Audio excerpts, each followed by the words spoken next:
Cámara. Cámara.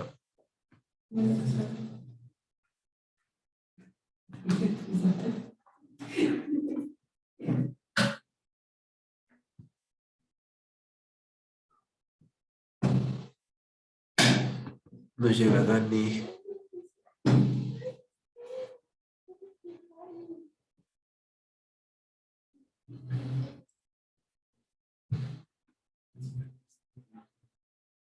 No llega Dani. Ahí está. Ah, no, es Irving. Ya estaba dentro.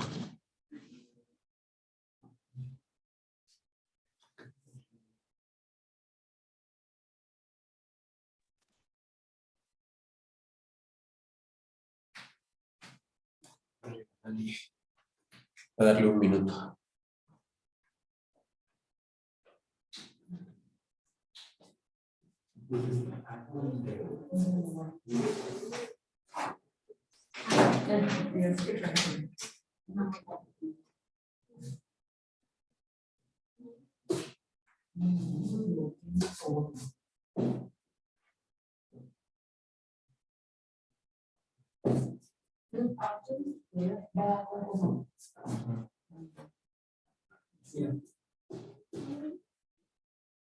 Porque si lleva 2 puntos.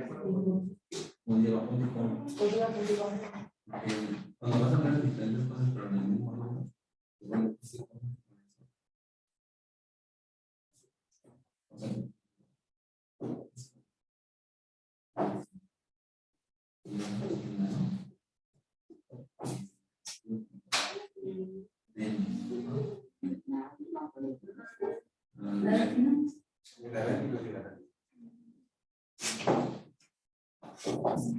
Dos personas han accedido a la sala de espera. ¿Dos? ¿De dónde? Admitir todo.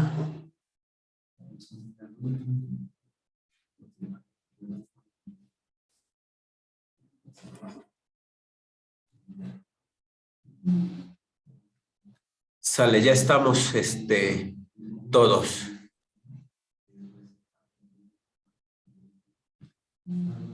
Entonces vamos a empezar con esa clasificación de compuestos. Óxidos. Dice, los óxidos resultan de la combinación del oxígeno con otros elementos.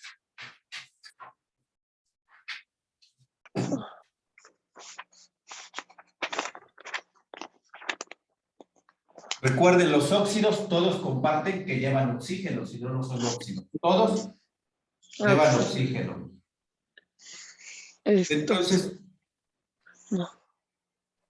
Tenemos ahí los óxidos, resultan de la combinación del oxígeno con otros elementos. Óxidos básicos, metal más oxígeno. Recuerden, los óxidos básicos son aquellos que están compuestos por la combinación de un metal con el oxígeno. Por ejemplo, FeO.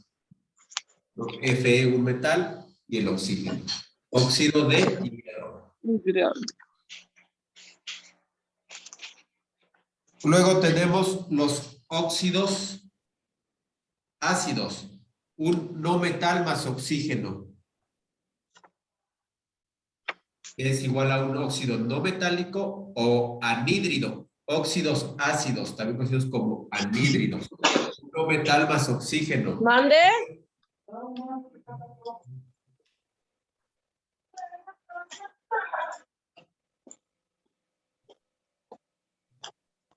¿De dónde vengo y a dónde voy?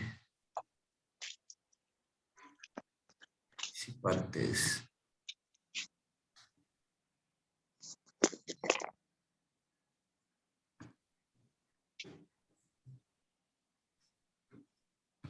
Sí, ahí está. Entonces, uno metal, el flúor, con el oxígeno. Eso me va a dar un óxido ácido, uno metal más oxígeno. Conocidos como anhídridos. Bases. Ya tenemos ahí los bases, los óxidos básicos que es metal más oxígeno, y los ácidos, que es no metal más oxígeno. Después tenemos las bases, que dice, se pueden generar de la unión de los siguientes compuestos. Un óxido metálico más agua, que es igual a un hidróxido. Óxido metálico. Aquí teníamos un óxido metálico, FeO, más, es más, lo vamos a poner así, FeO más oxígeno más H2O. Esto ya era un óxido metálico, que es un óxido básico, más agua. Eso me va a generar una base. Pues,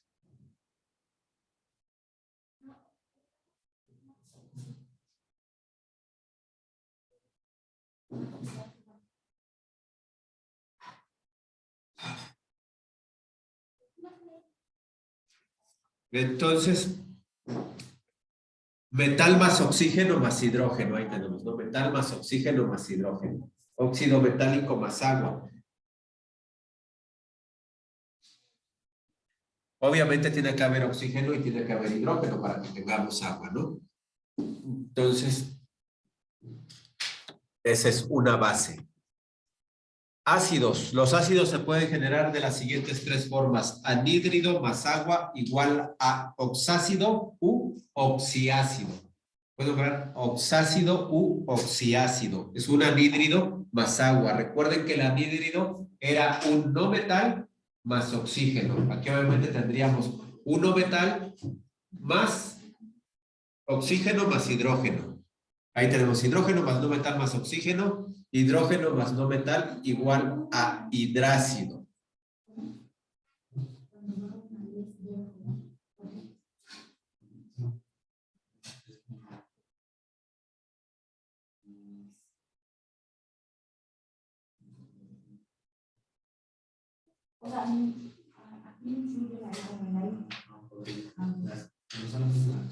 Entonces recuerden las bases, dos formas, tenemos ahí dos formas. Un óxido metálico más agua o metal más oxígeno más hidrógeno. No es necesario, por ejemplo, para la base no es necesario tener mi óxido metálico más agua. Así se puede formar óxido metálico más agua, pero también teniendo mi metal más oxígeno más hidrógeno. Y luego los ácidos, tres formas. Mi anhídrido, que es uno metal más oxígeno, y luego a eso combinado con agua. Y una segunda forma es hidrógeno más un no metal, que me genera hidrógeno más no metal más oxígeno. También me genera un ácido. Y una tercera forma es el hidrógeno más el no metal. Nada más el hidrógeno más el no metal, que me genera un hidrácido.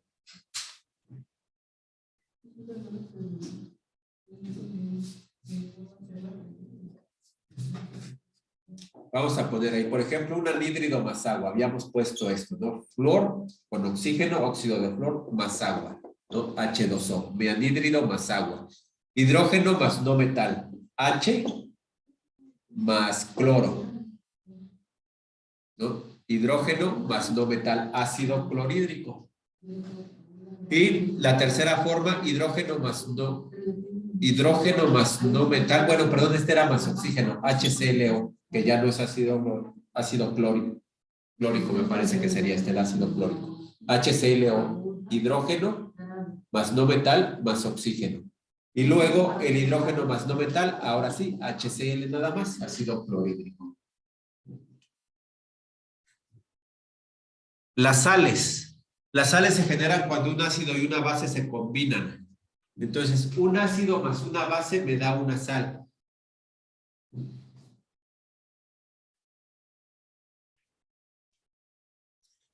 El ácido, dijimos, por ejemplo, la base, dijimos que podría ser un no metal más hidrógeno más oxígeno. Cuando una base de esto se combina con un ácido, y el ácido que damos que podría ser, por ejemplo, este ácido. Eso es en teoría, eso es teóricamente. Entonces tenemos una base más un ácido que me va a dar una sal. Un ácido más una base me va a dar una sal. Otra forma es un oxiácido más una base que me da sal, me da oxisal más agua. Un oxiácido más una base me da oxisal más agua. Luego, un hidrácido más una base me da una sal binaria más agua.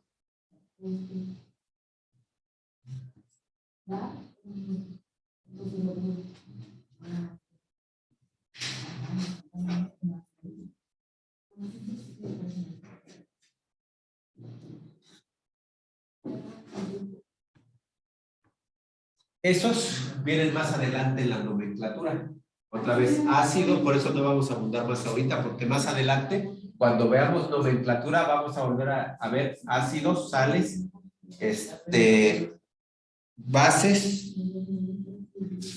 y óxidos. Los vamos a volver a ver en nomenclatura.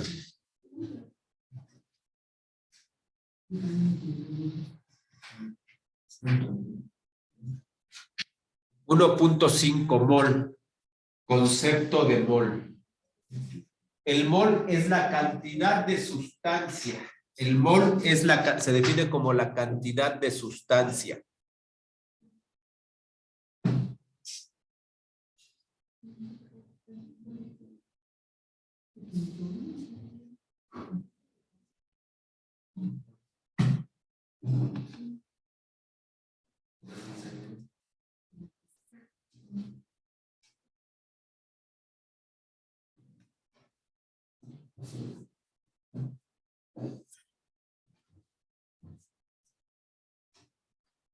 Pues vamos a ver qué es la UMA.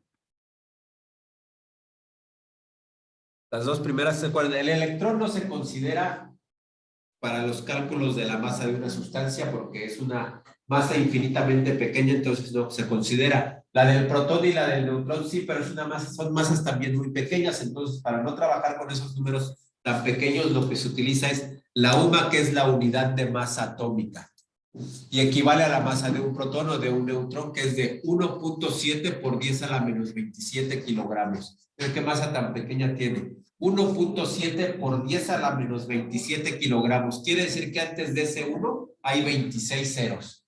Sería 0.26 ceros y luego viene el 1. Es una masa muy, muy pequeña. Dice, por lo tanto, la masa molecular de una molécula de agua de H2O es de 18 UMAS. 18 unidades de masa atómica.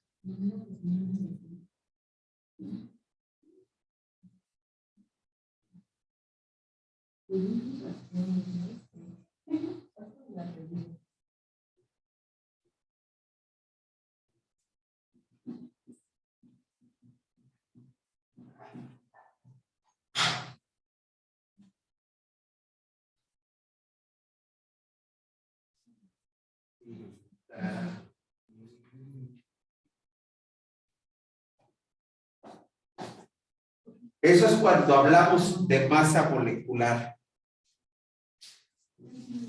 Acuérdense que también en la tabla periódica también se utiliza como gramos, hay una equivalencia ahí, ¿no? También, por ejemplo, el hidrógeno. Su masa es igual a un UMA, ¿no? Oxígeno igual a 16 UMAS. Por eso el agua tiene 18 UMAS, pero también veamos que se trabaja como gramos, un gramo de oxígeno, 18 gramos, ¿no? Entonces, conceptualmente no es lo mismo UMAS que gramos, ¿no?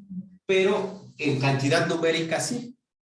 Un UMA, lo puedo decir como un gramo, 16 UMAS.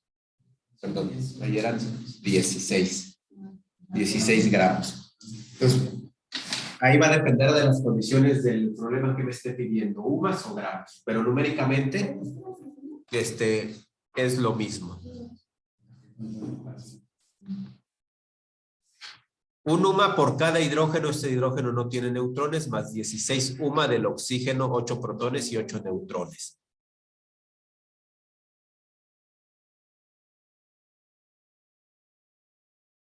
Conteo de átomos o moléculas. Vamos a ver la definición de mol. Un mol es la cantidad de sustancia que tiene 6.02 por 10 a la 23 unidades o átomos de esa sustancia. Vamos a decir que el mol es la cantidad de sustancia, esa sería la definición. Un mol o el mol es la cantidad de sustancia. Y un mol equivale a 6.02 por 10 a la 23 unidades o átomos de esa sustancia. Entonces el mol sirve para contar la cantidad de átomos, de moléculas o de partículas. No importa lo que sea. Átomos, moléculas o partículas. Y no importa si estoy contando átomos, moléculas o partículas, un mol equivale a 6.02 por 10 a la 23.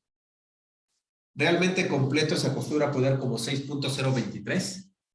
6.023 por 10 a la 23. Eso es a lo que equivale un mol. Se conoce como el número de Avogadro. Número de Avogadro, 6.023 por 10 a la 23. Ahí le pusieron 22 arriba, le pusieron 6.02, abajo 6.022.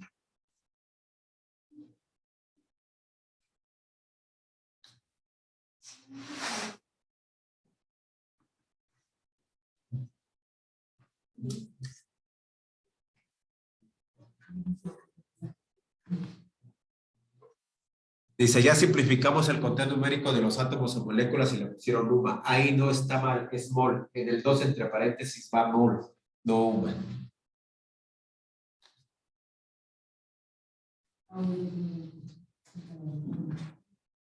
Cálculo de la masa molar.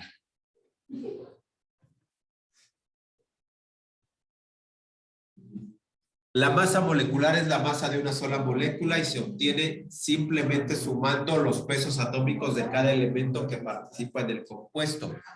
H2O ya vimos que tiene una masa de 18 UMAS o de 18 gramos, según como lo pidan, ¿no? La masa molecular es la masa de una molécula.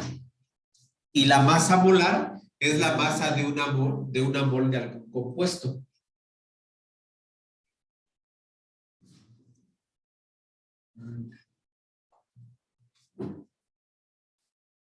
Perfecto. De una mol, es decir, de 6.022 por 10 a la 23 elementos, átomos o moléculas.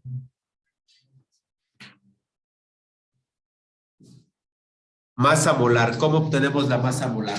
Se considera un UMA es igual al peso de un protón o de un neutrón. Un gramo es igual al peso de una mol de protones o de neutrones.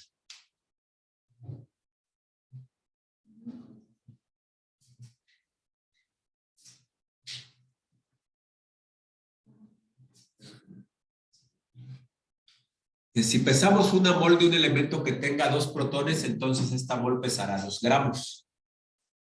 1 gramo por cada protón.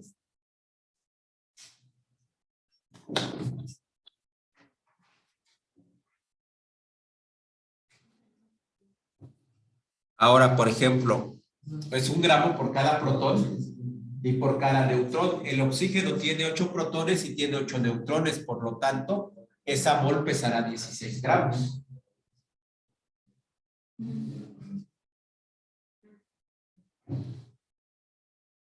¿Cuántos protones o neutrones tiene cada elemento? Por ejemplo, el hidrógeno tiene un protón y no tiene neutrones. Entonces, su masa molar es de 1 gramo. Y el oxígeno tiene 8 protones y 8 neutrones. Entonces, la masa molar del oxígeno es de 16 gramos. Por lo tanto, por eso la masa molar del agua es de 18 gramos. Pero su masa, primero tenemos protones. El hidrógeno tiene un solo protón, ahí está un UMA. El oxígeno tiene 8 protones y 8 neutrones, por lo tanto, su masa atómica es 16 UMAS. Entonces, masa atómica serían 18 UMAS y la masa molar 18 gramos, que cambia únicamente la unidad, ¿no? Aquí está, aquí lo estamos viendo, ¿no? Lo mismo, 18. Aquí tenemos 16 UMAS del hidrógeno más 16 UMAS del oxígeno más 2 UMAS del hidrógeno, 18 UMAS. en masa atómica, pero en masa molar serían 18 gramos.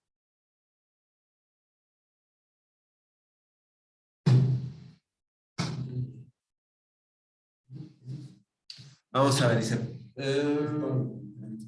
vamos a hacer el ejemplo. En 50 gramos de agua, ¿cuántos mol hay? En 50 gramos de agua, ¿cuántos mol hay? Esta es mi agua, H2O. ¿Cuál es la masa molecular? Recuerden que la única diferencia es las unidades. Masa atómica, UMAS, masa molecular, gramos.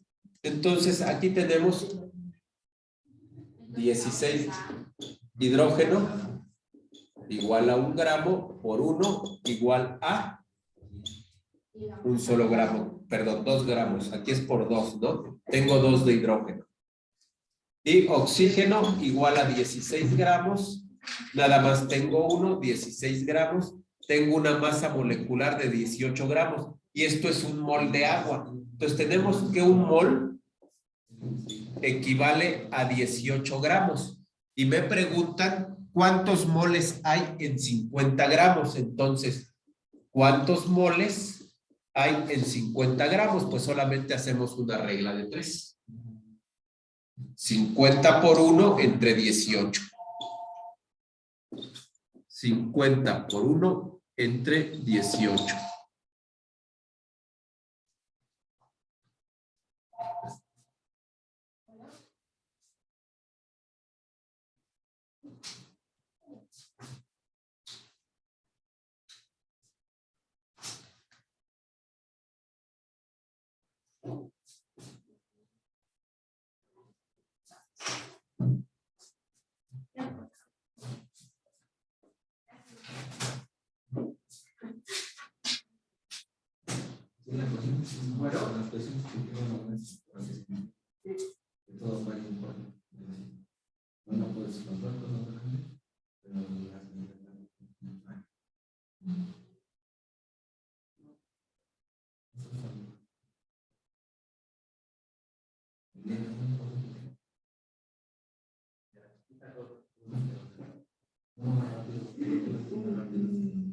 No, pero no. Ajá, sí.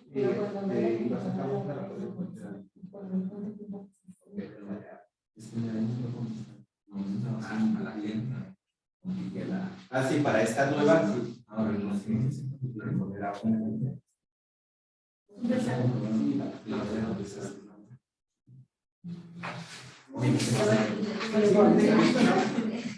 ¿Verdad? Sí.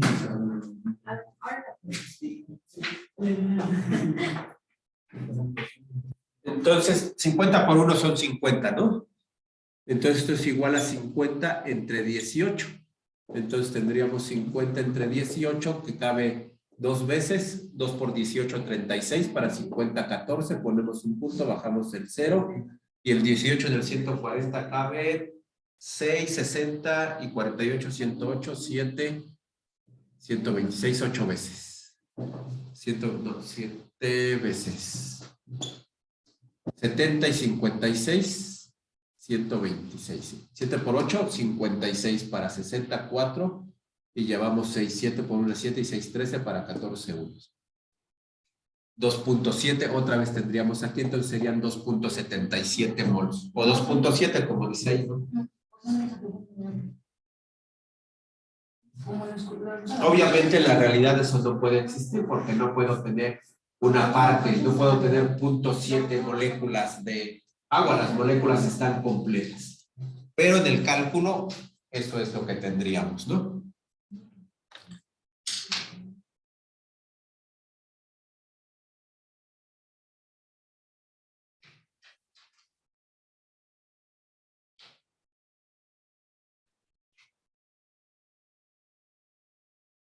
Ahí solamente nos preguntaban cuántas moles. Eso, lo que sigue ahí está de más. No es parte ya del procedimiento para la pregunta. Nos preguntaban cuántos moles de agua hay. Aquí hay 2.7 o 2.77 mol. O mols. Eso es lo que hay. Lo demás ya es cuántas partículas hay en esta cantidad de moles. Si yo quiero saber cuántas partículas hay en cierta cantidad de moles, multiplico la cantidad de moles por el número de Avogadro, por 6.023 por 10 a la 23, que no era el caso del problema.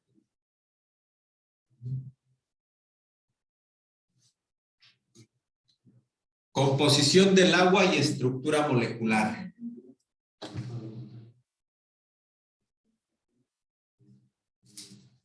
Entonces ya sabemos, todo el tiempo estamos trabajando con agua porque es el ejemplo más obvio, es la fórmula que más conocen de cualquier compuesto que veamos. Entonces ya hemos trabajado mucho con el agua, sabemos que es una molécula que consta de 3 átomos. De esos 3 átomos, 2 son de hidrógeno y 1 es de oxígeno. ¿Sí?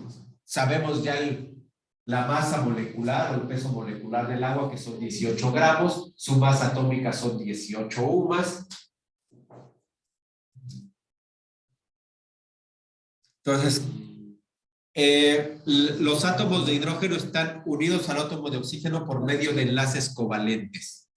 Entonces, hay enlaces covalentes entre el hidrógeno y el oxígeno. Tenemos así y así.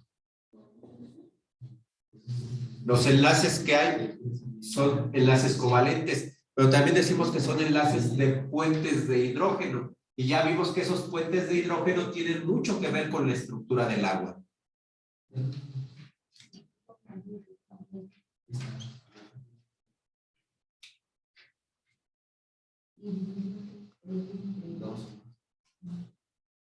Entonces, el hidrógeno comparte, recuerden que de los enlaces covalentes se comparten electrones, no hay transferencia de electrones, sino compartición de electrones. Entonces, el hidrógeno comparte los electrones con el átomo de oxígeno.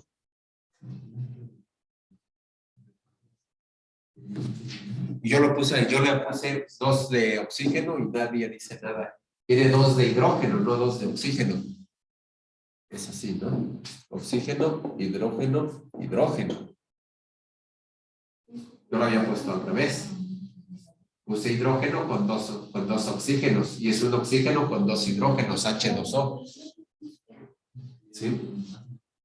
Entonces, los ángulos dice que forma un ángulo de 104.5 grados, dado como resultado de una molécula que tiene un ligero lado positivo y un ligero lado negativo, lo que la hace muy reactiva con muchas otras sustancias.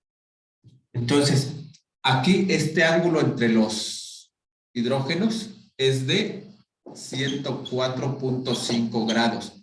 Este lado tiene una ligera carga positiva porque los hidrógenos trabajan con más, y de este lado una ligera carga negativa. ¿Sí? Entonces aquí vamos como, pues aquí tenemos más y las colocamos aquí, y obviamente aquí pegado al oxígeno el menos. Eso hace que sea muy reactiva, porque cuando los compuestos tienen polaridad, son más reactivos. ¿Por qué? Porque esta parte positiva pues se va a atraer con cargas negativas que haya en otros compuestos, y estas cargas negativas se va a atraer con cargas positivas que haya en otros compuestos. De hecho, por ejemplo, aquí, con más moléculas de agua, tendríamos, por ejemplo, el oxígeno de este lado, para que esté con lo positivo de acá, y los hidrógenos de este lado, si se juntaran más moléculas de agua.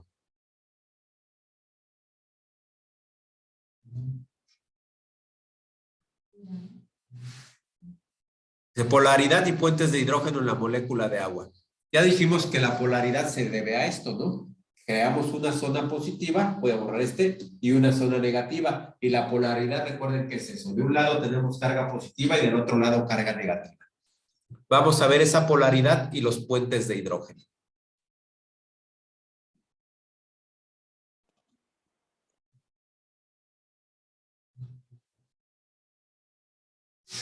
Entonces dijimos, un lago ligeramente negativo y otro lago. Esas zonas que están cargadas se les llaman lagos, ¿no?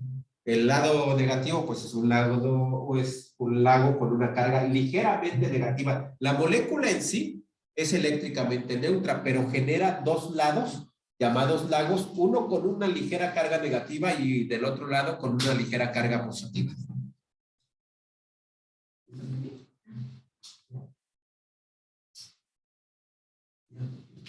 Entonces, obviamente sería de tipo polar. Los enlaces sería un enlace covalente polar, porque se genera esa polaridad.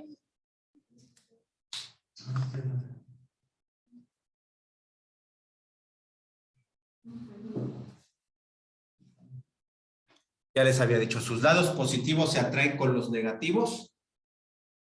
Lados positivos se atraen con los negativos y los negativos con los positivos. Recuerden que cargas diferentes se atraen.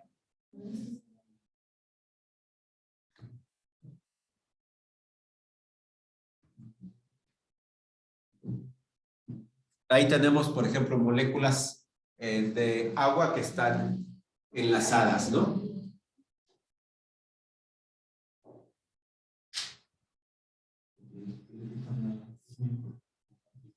Vemos cómo el lado de los oxígenos siempre queda de cara al lado de los hidrógenos y viceversa, ¿no? Porque las cargas distintas se van a atraer.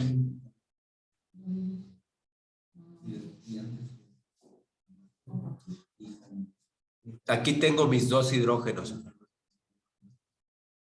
Y vemos cómo están compartiendo aquí electrones. Fíjense, el oxígeno, voy a ponerles ese aquí para que vean. Aquí, el oxígeno tiene en su capa más externa, en la interna tiene dos. Bueno, E menos, la capa interna. Bueno, la externa tiene 6. 1, 2, 3, 4, 5, 6. Y aquí obviamente tenemos nuestro núcleo, ¿no? Con las cargas. No, tiene 6. Ahorita ponemos nosotros. Tiene 6 ahí y el hidrógeno tiene 1. ¿De dónde salen los otros 8? De los que le comparte, el hidrógeno tiene 1 y se lo comparte. Ese lo comparte. Y el otro hidrógeno le comparte otro y completa sus 8. Pues el hidrógeno tiene 6 electrones en su capa más externa y completa sus 8, la regla del octeto de Lewis, completa sus 8 porque cada átomo de hidrógeno le comparte 1. Entonces, hay 2 electrones que están compartidos. ¿Ven aquí? Si yo cuento los que están sin compartir, 1, 2, 3, 4... 1, 2, 3, 4, 5, 6, 7, 8. Entonces hay 2 que están compartiendo. De aquí, de estos 2 que se comparten, uno lo pone el hidrógeno y el otro lo pone el oxígeno. Y aquí igual, uno lo pone el hidrógeno y el otro lo pone el oxígeno. Entonces el oxígeno tiene 6, más uno que le comparte el hidrógeno, un hidrógeno 7, más otro que le comparte el otro hidrógeno 8. Y de hecho aquí, bueno, este no lo pasé por acá, ¿no? Porque también ahí comparten, este sí alcanzó a los 2. Ahora vamos con la característica de los puentes de hidrógeno. Dice, los puentes de hidrógeno son aquellas uniones donde los hidrógenos unidos a un átomo provocan uniones con otros átomos o moléculas. Estas uniones son causadas por la polaridad que se forman con el átomo al que está unido. Entonces, los puentes de hidrógeno se dan por esa carga positiva que queda del lado de los hidrógenos, ¿no? Y eso crea un puente que hace que se una a las cargas negativas de otras moléculas. Ahí, por ejemplo, vemos en esas moléculas de agua cómo aquí esta carga positiva que quedó se va a unir a esta negativa del oxígeno. Entonces ahí es cuando hablamos que se establecen puentes de hidrógeno, que en el caso del agua le dan características que son distintas a las de otras sustancias o a las de sustancias similares a ella.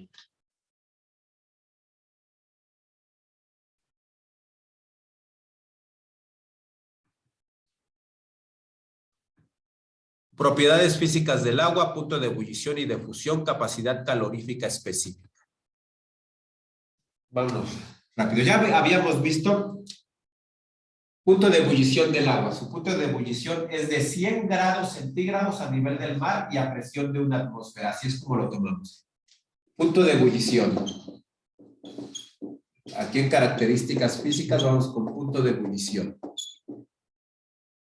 100 grados centígrados a nivel del mar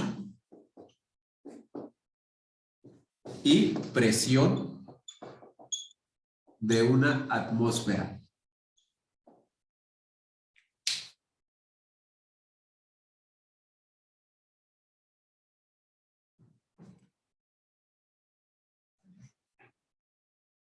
¿Qué más nos decía ahí?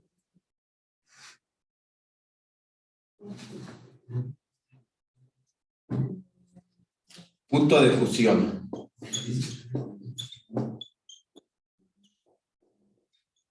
Cero grados centígrados a nivel del mar y presión de una atmósfera.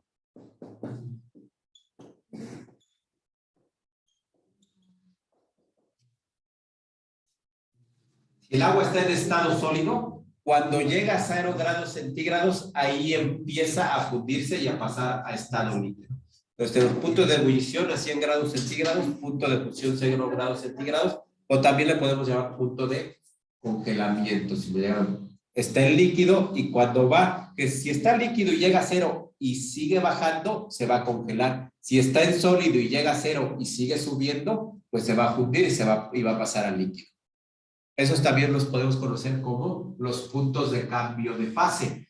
A 100 grados centígrados empieza a pasar de estado líquido a estado gaseoso, entonces es el cambio de fase. A 0 grados centígrados podemos tener dos cambios de fase. Si la temperatura va bajando, el cambio de fase sería de líquido a sólido. Si la temperatura va subiendo, el cambio de fase sería de sólido a líquido.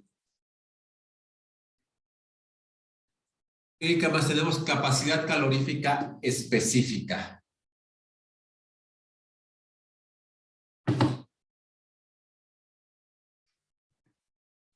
Que más bien debe ser la capacidad térmica específica, que va a ser